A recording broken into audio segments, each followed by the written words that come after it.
Hello students, today we will discuss the part 2 of chapter number 2, cell, the building block of living organism.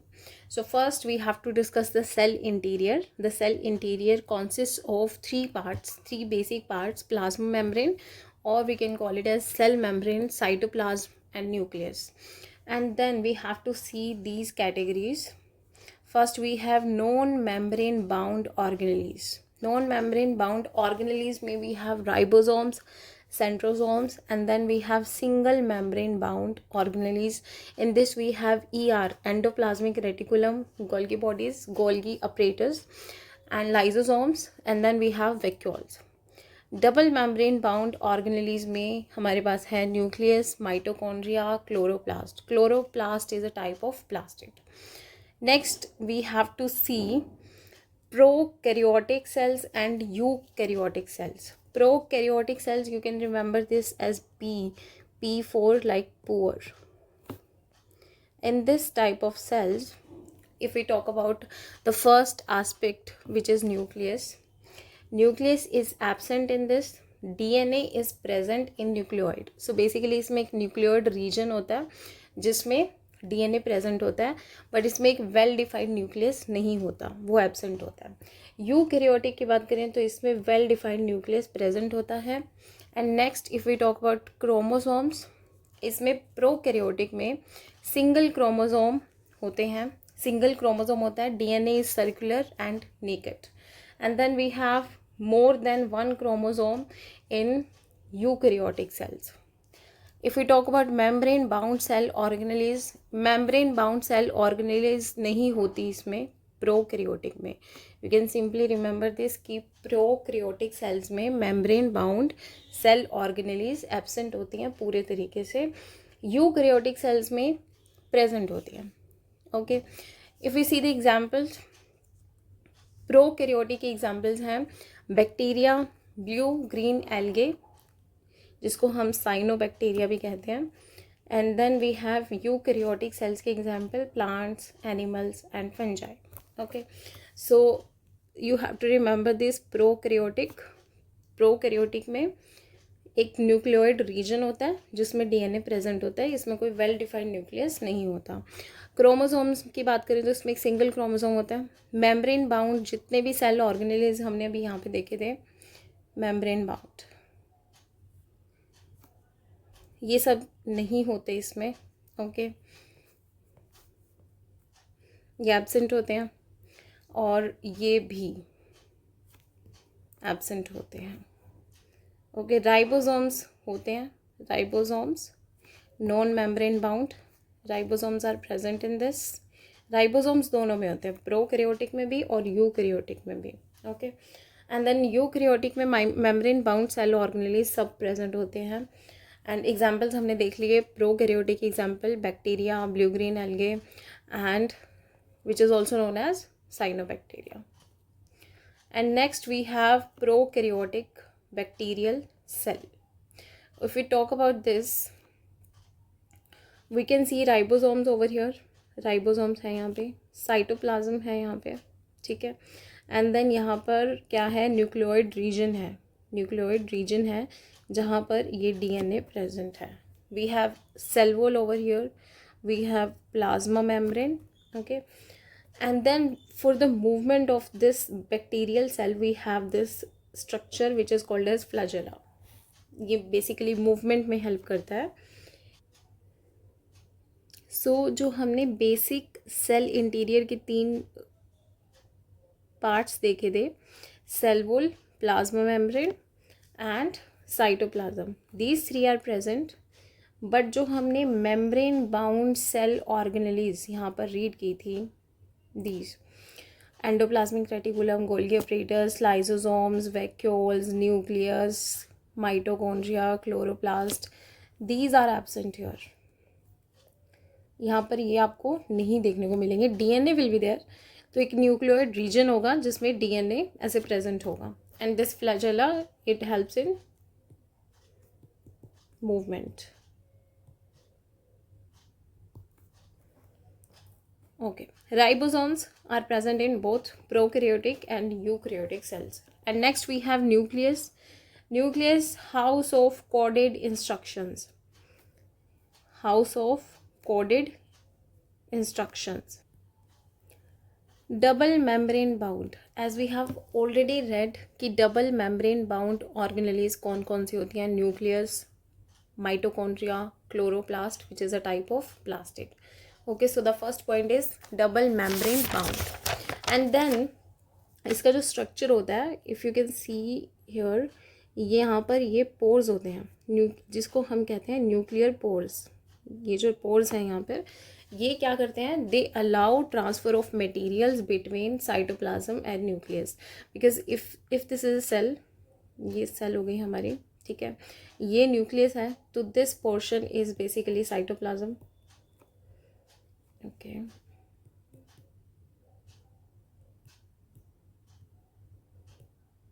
This portion is cytoplasm and this is our nucleus.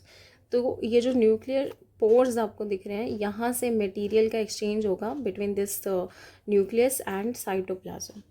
Okay, nucleolus, this the round dense body which you can see is called as nucleolus. It helps in the synthesis of ribosome units. So basically ribosomal सब units होते हैं दो, एक small सब unit होता है, एक large सब unit होता है. तो वो दोनों मिलकर के एक राइबोसोम बनाते हैं. तो उनके जो सब यूनिट्स हैं, उनका जो सिंथेसिस होता है वो किस में होता है? न्यूक्लियोलस में. ठीक है. और क्या होता है न्यूक्लियस में? जेनेटिक इन्फॉर्मेशन होती है, that is DNA is present in nucleus. So we can revise all these points. Nucleus में first point you have to remember this, that it is a double membrane bound cell organelle. And then we have nuclear pores. Nuclear pores allow transfer of materials between cytoplasm and nucleus. जो ये nuclear pores आप देख रहे हो ये बीच में, ये यहाँ पे हमने इसको एक्सटेंड नहीं किया, there is a gap. Okay, so this gap is known as nuclear pore. Okay, so this allow the transfer of materials between cytoplasm and nucleus. And then we have a dense round body in the nucleus that is known as nucleolus. ठीक है, it helps in the synthesis of ribosomal subunit. And then it has genetic information, that is DNA is present here. Okay, next we have DNA, code of life. DNA, first of all we have to remember the full form of DNA, deoxyribose nucleic acid. And then what is the structure of DNA?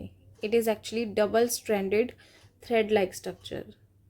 It is like this, double stranded thread like structure, and the length is about 2.2 meter long.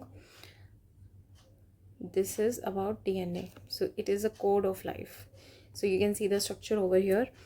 It is double stranded thread like structure. And what is the full form? Deoxyribose nucleic acid. Next we have to see what is the difference between chromosomes and chromatin. So what is chromatin? First we can discuss this chromatin. Chromatin is basically the scattered DNA, like DNA is present in this form, scattered form. This represents scattered DNA. So now we can call it as chromatin. लेकिन जब cell का division होता है, और cell की coiling हो जाती है, जब सेल का डिवीजन होता है, during the cell division cell की कोइलिंग हो जाती है and condensation of DNA happens, तो ये हाईली कोइल्ड स्ट्रक्चर बन जाता है लाइक दिस. और उसके बाद we can say this like it's a rod shaped, and now we can say this is a chromosome. So this is the difference between chromosomes and chromatin, are actually different structural forms of the same DNA at different stages in cell's life. So जब भी DNA scattered form में होगा, then we call it as chromatin. If the DNA is highly coiled structure में होगा, more organized होगा, और फिर ये we can say this as rod shaped structure, then it will be called as chromosome. Okay, so now we can see the difference between chromatin and chromosome in detail. So what is chromatin? Let's understand the structure first. If this is our cell and this is a nucleus,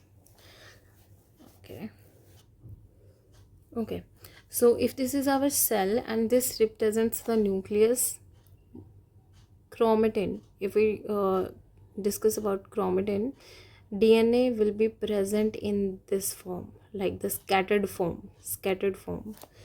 कैसी form है ये DNA की? Scattered DNA. And what we are discussing in this is chromatin. Okay, scattered DNA, and it will be visible as entangled thread. Okay, observed when cell is not dividing. जब cell की division नहीं हो रही होती है तो हमें ये DNA scattered फॉर्म में विजिबल होता है, entangled thread की फॉर्म में, और we can say it as scattered DNA की फॉर्म में होता है. जब सेल की डिवीजन होती है तो क्या होता है, ये DNA काफ़ी कोइल्ड, हाईली कोइल्ड स्ट्रक्चर में आ जाता है, लाइक दिस, मोर ऑर्गेनाइज हो जाता है. And we can say this कि अब ये थोड़ा रोड शेप्ड स्ट्रक्चर में है. It is like this. Okay, highly coiled. So highly coiled and condensed form of DNA is present here. Highly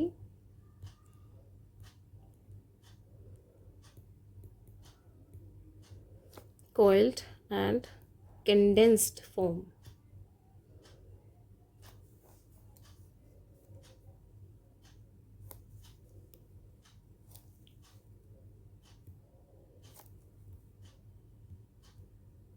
Condensed form of DNA. Clear?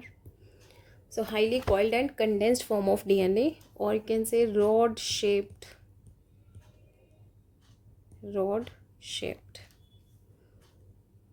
like this.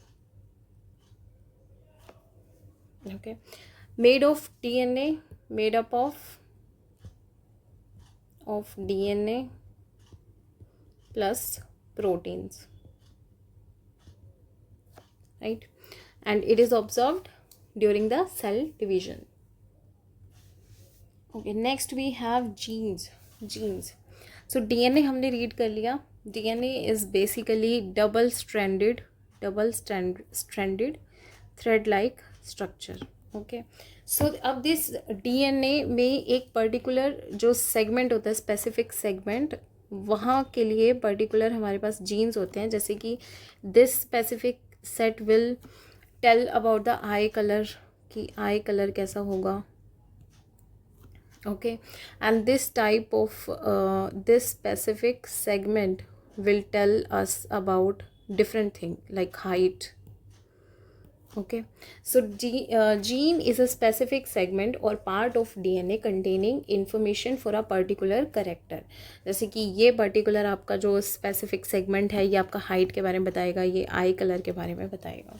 So gene is a specific segment. It's a specific segment or part of DNA containing information for a particular character. Okay, human DNA has thousands of genes.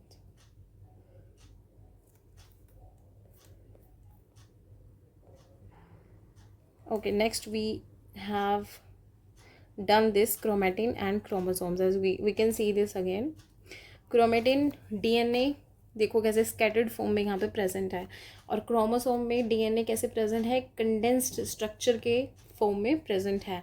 So you can see this, it is highly coiled and it is in condensed form and it looks like a rod shaped structure. During cell division, chromatin condenses to form chromosomes. जब cell division होता है तो जो chromatin है वो आपका condense होके क्या बन जाता है, क्रोमोसोम बन जाता है. Chromatin, so I have written this over here also. Chromatin, scattered form of DNA dispersed throughout the nucleus. As you can see this, it is dispersed throughout the nucleus. DNA strand, these are DNA strands. It is in scattered form. Visible as entangled threads, ये कुछ thread हैं जो entangle उलझे हुए से नज़र आ रहे हैं आपको यहाँ पे. Next we have chromosome. Chromosome में क्या है, highly coiled and condensed form of DNA है. हाईली कोइल्ड है ये यहाँ पे, it is highly coiled structure and this is basically the condensed form of DNA. Rod shaped, observed during cell division. जब cell division हो रही होगी तब ये हमें ऑब्जर्व होगा. जब ये सेल डिवीजन नहीं हो रही होगी तो हमें क्रोमेटिन की फॉर्म में वो स्कैटर्ड डीएनए विजिबल होगा. Next we have ribosomes, the protein factories. Ribosomes, इससे पहले अभी राइबोसोम्स हमने कहाँ पे डिस्कस किया था, इससे पहले अभी राइबोसोम्स हमने एक न्यूक्लियोलस, एक डेंस राउंड शेप्ड हमने न्यूक्लियस के अंदर एक चीज़ डिस्कस की थी. क्या होता है न्यूक्लियोलस, तो वो क्या होता है, डेंस राउंड शेप्ड होता है स्ट्रक्चर. तो उसमें जो होते हैं राइबोसोमल सब यूनिट्स, ये बात हमने वहाँ पे अभी डिस्कस की थी.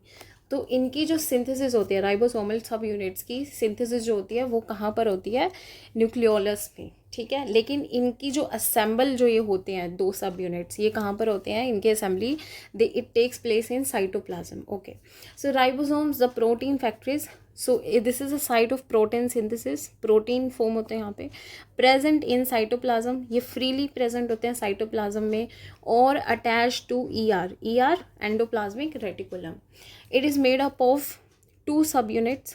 Synthesis of ribosomal subunits takes place in nucleolus. nucleolus में ये ribosomal जो subunits होते हैं, एक large subunit होता है, एक small subunit होता है. इनकी जो basically इनकी जो formation है वो कहाँ पर होती है, nucleolus में, and their assembly takes place in cytoplasm. ये कुछ ऐसा structure आप लगा लो कि कुछ ऐसा होता है.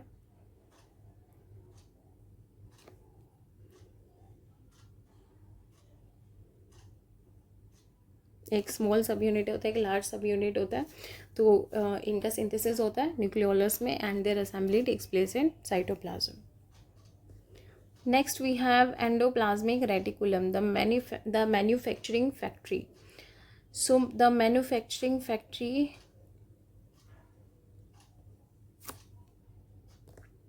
ये क्या है, endoplasmic reticulum. So first of all, this is basically a network like structure spread within the cytoplasm. कुछ एक network type का structure होता है ये. It is present within the cytoplasm. Continuous होता है, continuous with the outer membrane of nucleus. जैसे ही आपका ये nucleus है, ये यहाँ पे present है nucleus. I'm writing N for this. And then यहाँ पर तभी आपका एक continuation में आपका ये क्या start हो जाएगा, ER, endoplasmic reticulum. Okay, so this is a nucleus and इसी के साथ न्यूक्लियर मेम्ब्रेन के साथ continuation में ही ये क्या स्टार्ट हो जाएगी, endoplasmic reticulum, continuous with the outer membrane of nucleus. Okay, it helps in synthesis and transport of proteins. Proteins की सिंथेसिस और उसके ट्रांसपोर्ट में हेल्प करते हैं, फैट्स और लिपिड्स. हॉर्मोन्स का सिंथेसिस और उसके ट्रांसपोर्ट में हेल्प करते हैं. We have two types of endoplasmic reticulum, rough endoplasmic reticulum and smooth endoplasmic reticulum. Rough means with ribosomes and क्या करते हैं, ये प्रोटीन सिंथेसिस और उसके सीक्रेशन में हेल्प करते हैं. एंड स्मूथ एंडोप्लाज्मिक रेटिकुलम में क्या है, नो राइबोसोम्स नहीं होते, स्मूथ होती है ये. एंड ये किसका बेसिकली स्टोरेज और सिंथेसिस करते हैं, फैट्स और हॉर्मोन्स का. ओके, फैट्स और हॉर्मोन्स का यहाँ पे क्या होता है, सिंथेसिस होता है, स्टोरेज होता है.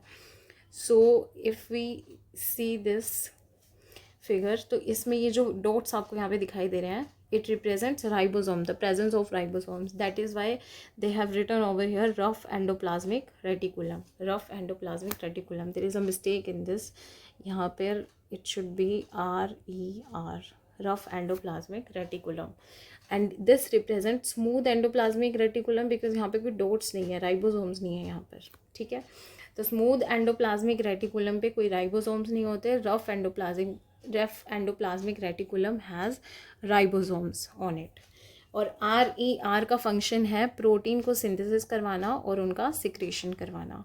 एंड स्मूथ एंडोप्लाज्मिक रेटिकुलम में क्या होता है? Synthesis and storage of fats and hormones. Okay, next we have Golgi apparatus, the packaging and shipping center. ऐसा क्यों बोल रहे हैं हम packaging and shipping center? Because lipids and proteins made by ER are sent to the Golgi apparatus. तो जो भी अभी तक प्रोटीन्स बने, लिपिड्स बने, तो ये सब कहाँ पर अभी पहुँचाए जाते हैं? ये कहाँ पर पहुँचाए जाते हैं? गोल्गी apparatus के पास. And then Golgi transport them everywhere. It acts like a post office.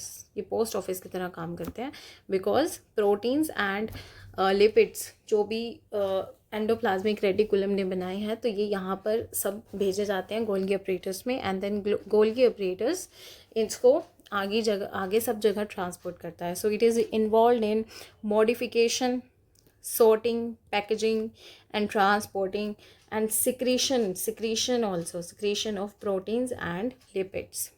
Golgi apparatus is made up of many flattened sac-like structures. sac-like structures होते हैं इसके पास, और ये sac-like structures को हम बोलते हैं cisternae. sac-like structures meaning bag-like और pouch-like जो structures होते हैं. as we can see this, ये कुछ बैग लाइक और पाउच लाइक आपको ये स्ट्रक्चर्स दिख रहे होंगे जिसको हम क्या कहते हैं? Cisternae. Like if this is present, this is called as number 1, number 2 cisternae, number 3 cisternae. तो ये सब सिस्टर्ने हैं. So this is basically a bag like और पाउच लाइक स्ट्रक्चर्स जिसको हम सैक लाइक स्ट्रक्चर्स बोल रहे हैं. और ये क्या होते हैं? इनका नेम होता है cisternae. It helps in the formation of lysosomes. Lysosomes की फॉर्मेशन करवाते हैं. This point is important. You have to remember this, that it helps in the formation of lysosomes. And then it converts simple sugars into complex sugars. This is also the function of Golgi apparatus. Next we have lysosomes, the cleanup system. Lysosomes में we have first point that lysosomes are single membrane bound. ये हमने पहले भी read किया था कि single membrane bound organelles कौन कौन से होते हैं? ER एंडोप्लाज्मिक रेटिकुलम जो हमने कर लिया, Golgi apparatus, and then next we have lysosomes. तो ये भी सिंगल मेम्ब्रेन बाउंड है. डबल मेम्ब्रेन बाउंड कौन कौन से हैं? Nucleus, mitochondria and chloroplast which is a type of plastid. Single membrane bound में next we have lysosomes. Lysosomes में it is filled with digestive enzymes. इसमें डाइजेस्टिव एंजाइम्स होते हैं which digest and break down unwanted proteins, carbohydrates and fats. इसमें जो unwanted proteins होते हैं, carbohydrates होते हैं और फैट्स होते हैं, उनका डाइजेशन करते हैं, उनका ब्रेक डाउन करते हैं. Break down old and damaged cell organelles. जितने भी आपके ओल्ड सेल्स हो गए हैं और या फिर कुछ डैमेज्ड सेल्स हैं तो उनका ब्रेक डाउन करते हैं. ठीक है. It keeps the cell healthy and clean. Cell को क्लीन रखते हैं और उसको हेल्दी रखते हैं. It is known as the suicide bag of the cell. क्या बोलते हैं हम इनको? Suicide bag of the cell, as they can digest, break down the whole cell. ठीक है. तो ये पूरे के पूरे सेल को डाइजेस्ट कर सकते हैं, उसका ब्रेक डाउन कर सकते हैं. That is why they are known as suicide bag. Next we have vacuoles. Vacuoles का फंक्शन होता है स्टोरेज का एंड सपोर्ट का. So it is also a single membrane bound cell organelle जिसकी जो आउटर मेम्ब्रेन जो होती है उसको हम क्या बोलते हैं? Tonoplast. It is also selectively permeable like our plasma membrane. It is selectively permeable. तो selectively means कुछ ही substances हैं जिनको ये allow करते हैं entry और exit. Like it stores water, minerals, sugars and waste products which we call it as cell sap. क्या बोलते हैं हम इसे? Cell sap. Helps maintain pressure inside the cell. Cell के अंदर प्रेशर को ये मेंटेन करके रखते हैं. And keeps the cell form रखते हैं सेल को, और टर्जिड रखते हैं. टर्जिडिटी जो है उसको मेंटेन करके रखते हैं, टर्जिडिटी को. And keeps the cell form. Plant vacuole, one large central vacuole होता है, एक बड़ा वैक्यूल होता है प्लांट सेल में. और इसमें basically it is up to like 90% of the cell volume. Cell का जो 90% वॉल्यूम होता है वो प्लांट वैक्यूल की वजह से होता है. Animal vacuole many small vacuoles are present, और ये टेम्परेरी स्टोरेज का काम करते हैं. इसमें ज़्यादा या तो वैक्यूल्स एब्सेंट होंगे, और या फिर अगर होंगे तो काफ़ी स्मॉल साइज़ के होंगे animal vacuole. Next we have mitochondria power house. As we have already read that mitochondria is a double membrane bound cell organelle. तो इसमें एक outer membrane होगी और इसमें एक inner membrane होगी. जो ये outer membrane होती है ये काफ़ी smooth होती है. It is smooth and it is porous.